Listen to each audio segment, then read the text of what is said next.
So I'm here today with my buddy Amber, two-stripe blue belt. Hey, today we're going to look at a concept on wrist control, not necessarily wrist locks for submissions. Some of them are submissions, but the idea of controlling the wrist. And we're going to look at one in particular more than another.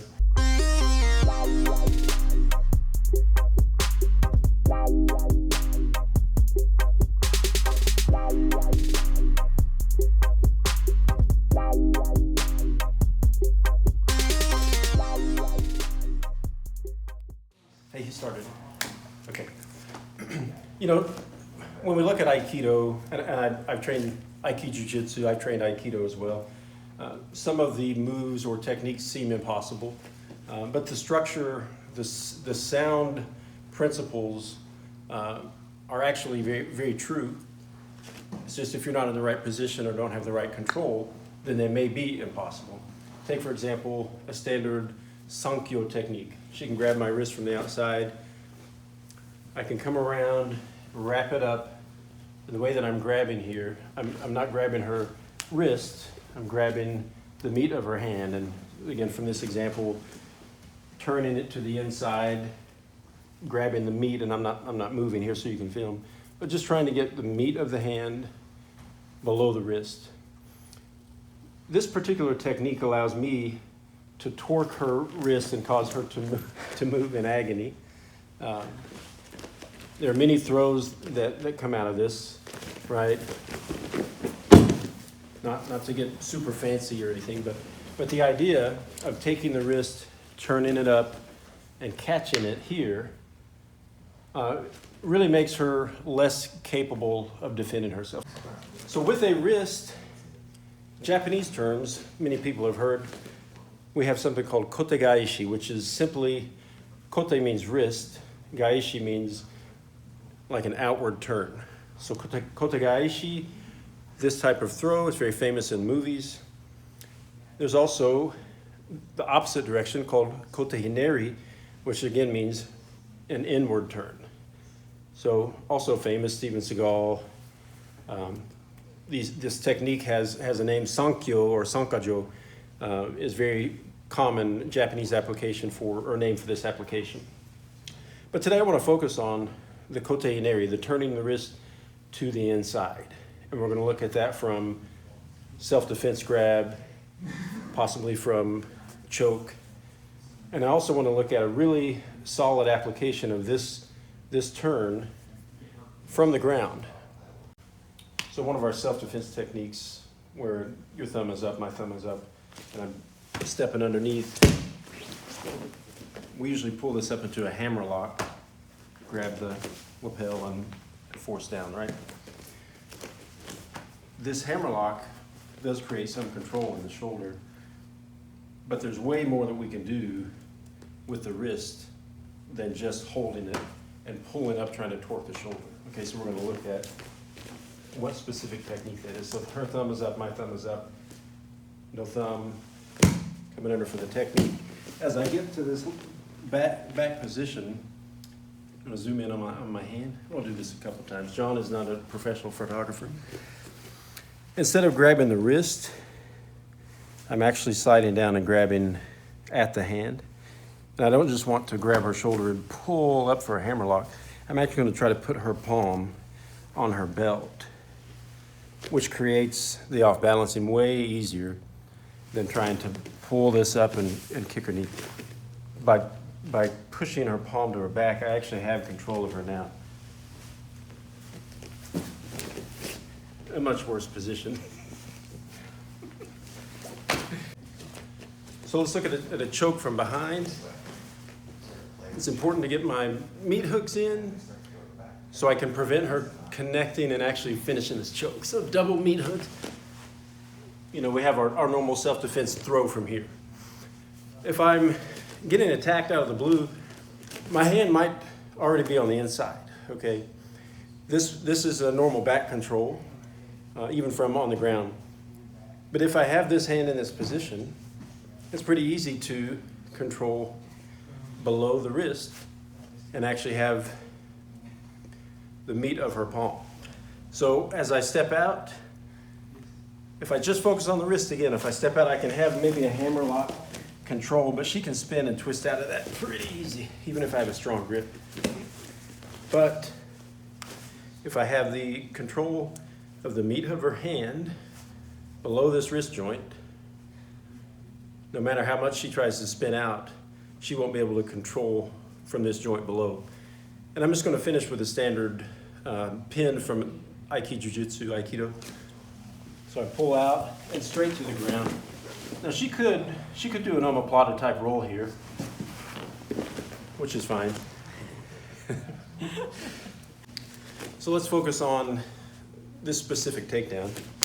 Palm of her hand, I'm controlling this to my shoulder. But again, I'm not grabbing at the wrist, I'm grabbing the meat here. So I'm simply going to step out and keep pulling her hand to the mat.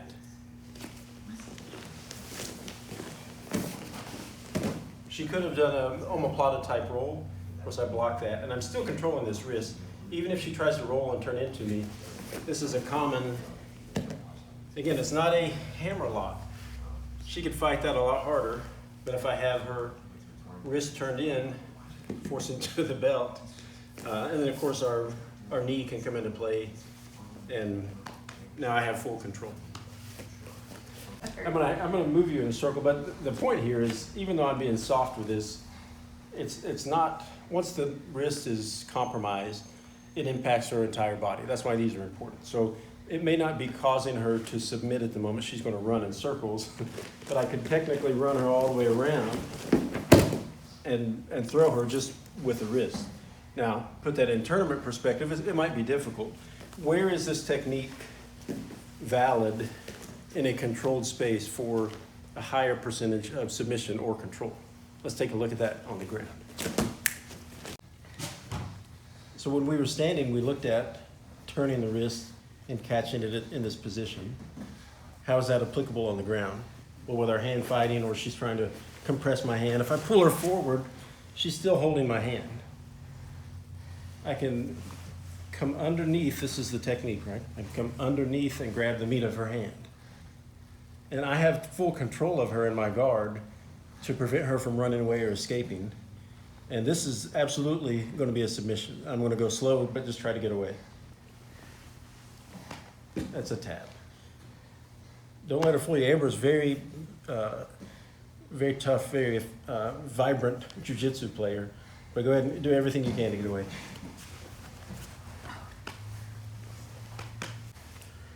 So looking at the specific technique again, how we get the hand turned to grab the palm while I'm controlling her in my guard, comes from many plausible applications.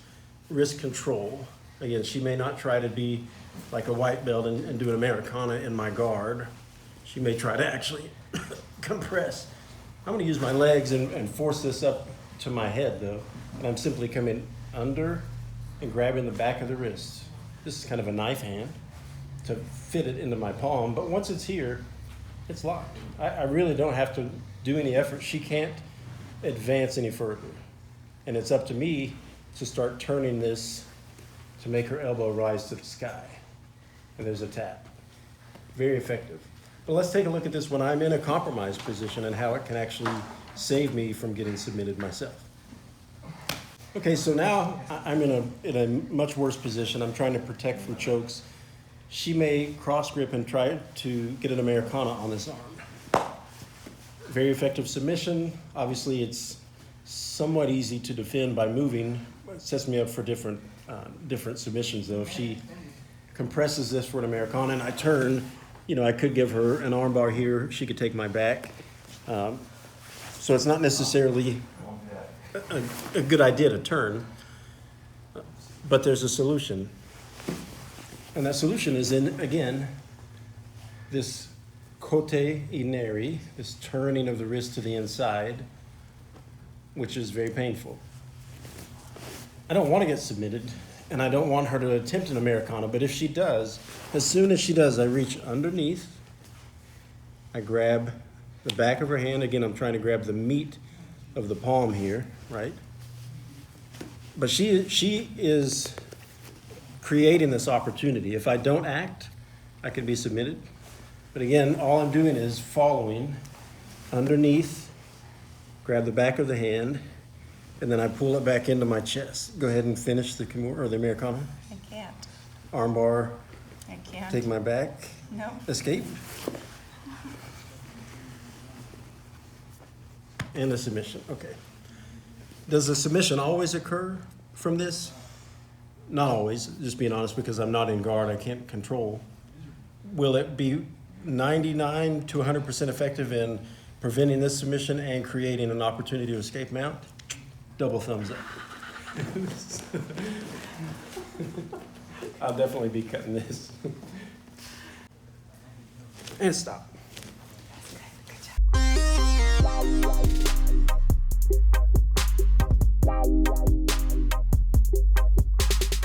And that's just a battle of the wrists. But if I grab below that wrist at the meat, and you think, well, who's going to do this? This happens a lot.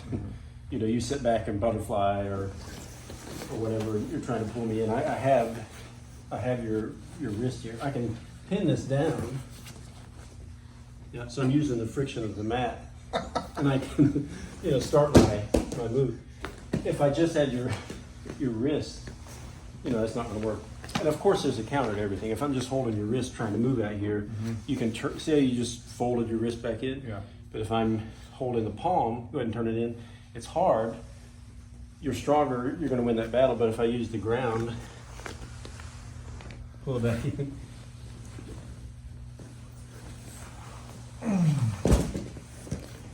So that's a friction-assisted pin from a wrist control. I wouldn't call it a wrist lock, but it's way better than The worst hammer was on my arm.